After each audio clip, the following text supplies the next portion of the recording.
नमस्कार। हार्ट वाली सीरीज पे हम थे।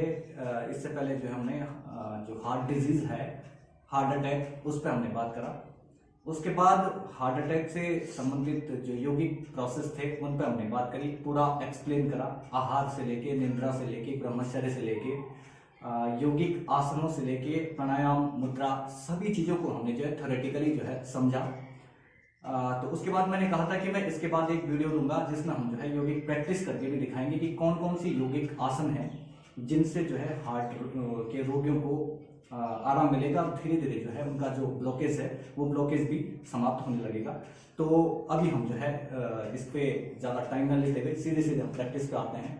तो इस तरीके से सबसे पहले आप जो रिलैक्स स्थिति में है, स्लोली आप पॉजिटिविटी, पूरी पॉजिटिविटी आप माइंड में लेते हुए जो है सकारात्मकता को एक्सेप्ट करते हुए और ये मानते हुए कि जो आप कर रहे हैं उससे जरूर आपको कुछ ना कुछ फायदा मिलेगा।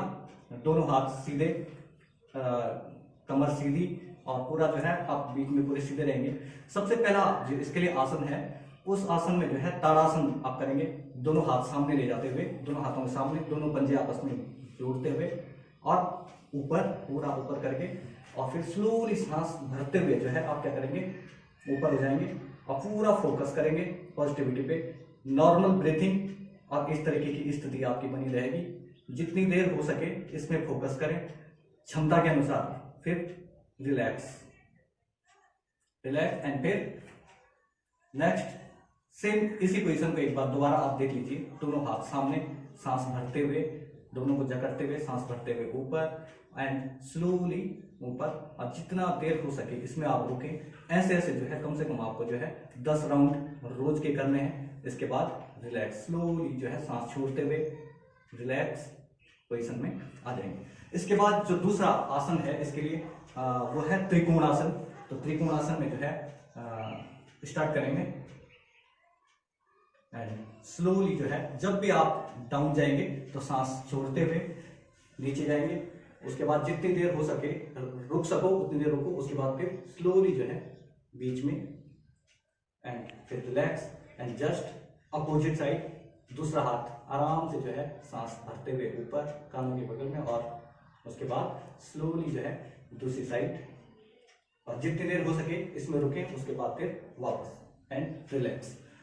सिर्फ हम क्या है कि योग आसन हम वो वाले दिखाना चाह रहे हैं जिसको हर आदमी कर सके, क्योंकि ये हम बीमार आदमी के लिए दिखा रहे हैं। जो जिस आदमी को हार्ट में ब्लॉकेज की प्रॉब्लम पहले से है उनके लिए हम ये कर रहे हैं। तो इसलिए जो है हम बहुत ज्यादा इसमें स्टैंडर्ड, बहुत कॉम्प्लिकेटेड आसन नहीं करेंगे। इसमें हम सिंपल से वो प्रक्रियाएं करेंगे जिनको लोग कर भी सकते हैं। इसमें आपको दो चीजें विशेष रूप से ध्यान रखनी, एक तो आपकी फिजिकल एक्टिविटीज और दूसरी आपकी मेंटल एक्टिविटीज।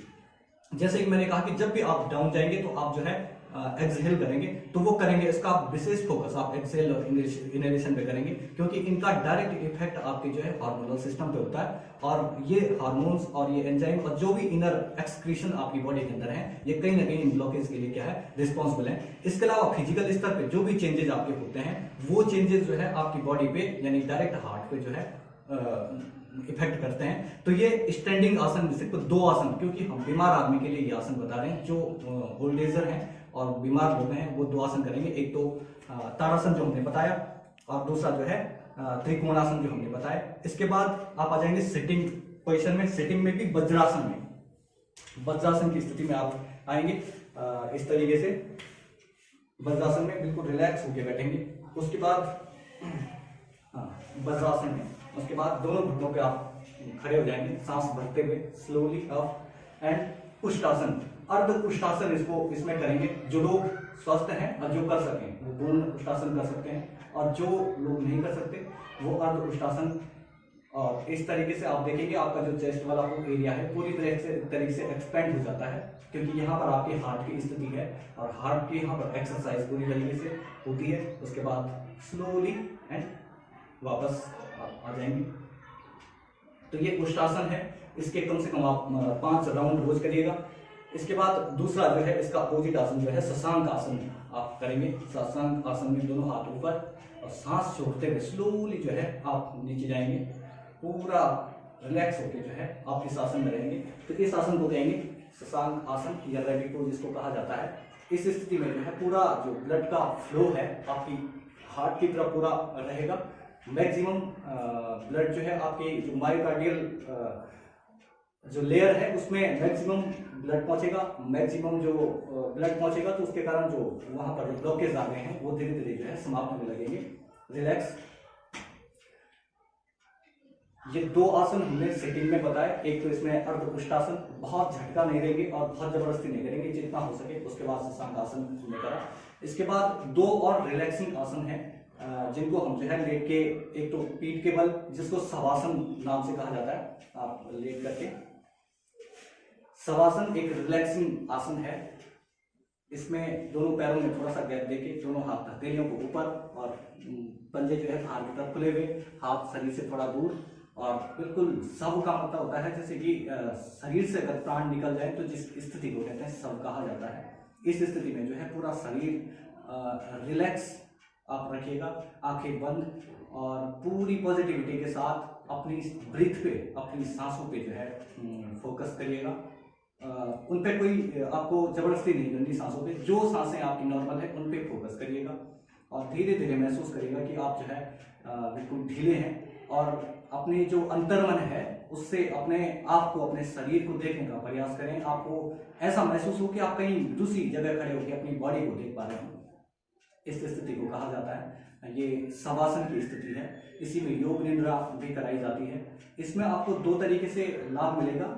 एक तो जो कि आप रिलैक्स पोजीशन में होंगे तो ब्लड का जो सर्कुलेशन होगा बिल्कुल शांत हो जाएगा।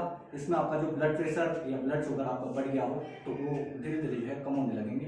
दूसरा, आपका जो मानसिक, क्योंकि स्ट्रेस जो है ब्लॉकेज का एक बहुत बड़ा कारण है। जो हमारी कोरोनरी आर्टरी है उसके ब्लॉकेज के लिए स्ट्रेस डायरेक्टली रिस्पॉन्सिबल होता है। तो जब हम इस आसन में होते हैं तो कहीं ना कहीं हमारा जो स्ट्रेस लेवल है वो कम होने लगता है। दूसरा, ब्लड प्रेशर जो है इसमें कम होने लगता है। तो ब्लड प्रेशर भी डायरेक्ट रिस्पॉन्सिबल है कोरोनरी आर्टरी के ब्लॉकेज के लिए। तो इसमें और भी बहुत से फायदे हैं, वो मैं पहले जो है एक्सप्लेन कर चुका हूँ। अभी सिर्फ हम प्रैक्टिस दिखाना चाह रहे थे। इसके बाद वापस आप आ जाएंगे बॉडी स्ट्रेट और पेट के बल आप आ जाएंगे। पेट के बल मकरासन के लिए आएंगे, बाएं से घूमते हुए स्लोली, और मकरासन, इस स्थिति को कहा जाता है मकरासन। या फिर दोनों हाथों को आप ठोंटी पे लगा के और आराम से इस स्थिति में पूरा तरीके से अपने आप को रिलैक्स करते हुए इस स्थिति को कहा जाता है मकरासन। तो इसमें भी सेम वही स्थिति होगी, मानसिक स्थितियां एकदम शांत होंगी, सारे थॉट रिलैक्स हो जाएंगे, ब्लड प्रेशर नॉर्मल हो जाएगा और पॉजिटिविटी, पूरी सकारात्मकता, पूरी प्रकृति से जितनी सकारात्मकता आप ले सकते हैं। प्रकृति में 2 प्रकार की एनर्जी हैं जिनसे पूरा ब्रह्मांड का निर्माण और उसी में जो है मनुष्य का या जीवों का निर्माण होता है, पॉजिटिविटी और नेगेटिविटी।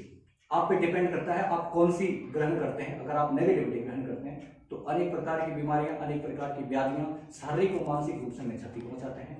और दूसरा, आप पे डिपेंड करता है कि आप जो है प्रकृति से सकारात्मकता को ग्रहण कर पाते हैं तो आप जो है शारीरिक और मानसिक रूप से दृढ़ हो पाते हैं। और जब आप शारीरिक और मानसिक रूप से दृढ़ होते हैं तो आप समाज के लिए, परिवार के लिए या विश्व के लिए कुछ करने लायक बन जाते हैं।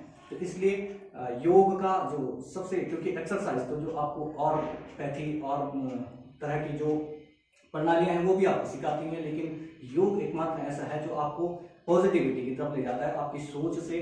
और ये ऐसा नहीं कि सिर्फ बोलने वाली बात है, साइंटिफिक कंसेप्ट इनमें आपकी पॉजिटिविटी से आपके अंदर के जो सिक्रेशन है वो बदलने लगते हैं, उनमें चेंजेस आने लगते हैं और वो चेंजेस जो है आपको कहीं ना कहीं फायदा देते हैं। इसके बाद आप रिलैक्स आके वापस सिटिंग पोजिशन में आ जाएं।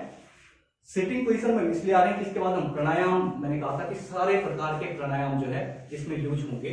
तो सारे प्रकार के प्राणायाम हम नहीं करेंगे, सिर्फ ब्रीथिंग एक्सरसाइज की हम बात करेंगे, जिसमें भस्त्रिका एक प्राणायाम है। ज्यादातर लोग उसको फोर्सफुली करते हैं, लेकिन क्योंकि अभी हम बीमार आदमी की बात कर रहे हैं, अगर इसको बीमार आदमी करेगा तो फोर्सफुली नहीं करेगा। बॉडी स्ट्रेट करके स्लोली इनहेल करेंगे, स्लोली इनहेल एंड पूरा चेस्ट एक्सपेंड हो जाएगा। स्लोली इनहेल करने के बाद आपका जो चेस्ट वाला एरिया वो पूरा एक्सपेंड हो जाएगा एंड स्लोली एक्सहेल करके पूरी चेस्ट आप जो है खाली कर देंगे।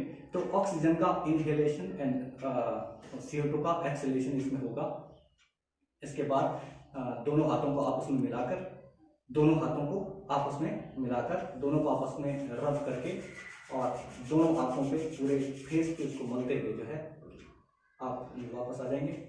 तो ये तो यौगिक आसन और प्राणायाम हो गए। प्राणायाम आप जो मैंने कहा कि 10 प्रकार के प्राणायाम हठ योग में है, 4 प्रकार के प्राणायाम पतंजलि योग सूत्र में है। आप जिसको चाहें आप उसको कर सकते हैं, सारे आपको किसी न किसी रूप में लाभ प्रदान करेंगे। इसके अलावा एक्यूप्रेशर एक थेरेपी है, उसमें जो है ये एक्यूप्रेशर का पॉइंट बताया गया है, ये वाला जो पॉइंट है, तो इसको भी आप जो है सुबह शाम इसको भी यहाँ पर दबा सकते हैं। तो इसको दबाने से भी जो है आपको हार्ट में लाभ मिलेगा। दूसरा स्ट्रेस का जो लेवल है, स्ट्रेस का जो पॉइंट है वो ये वाला है, इसको भी आप लगातार जो है सुबह शाम क्षमता अनुसार दबाएं, तो इससे भी आपको जो है लाभ मिलेगा। और तीसरा आहार जो है, आप जो है ऐसा आहार लेंगे जो कोलेस्ट्रॉल फ्री होगा, जो ट्राइग्लिसराइड फ्री होगा, तो इससे जो है निश्चित रूप से आपको फायदा मिलेगा। और लगातार इस प्रैक्टिस को करते रहेंगे। तब तक के लिए बहुत बहुत धन्यवाद।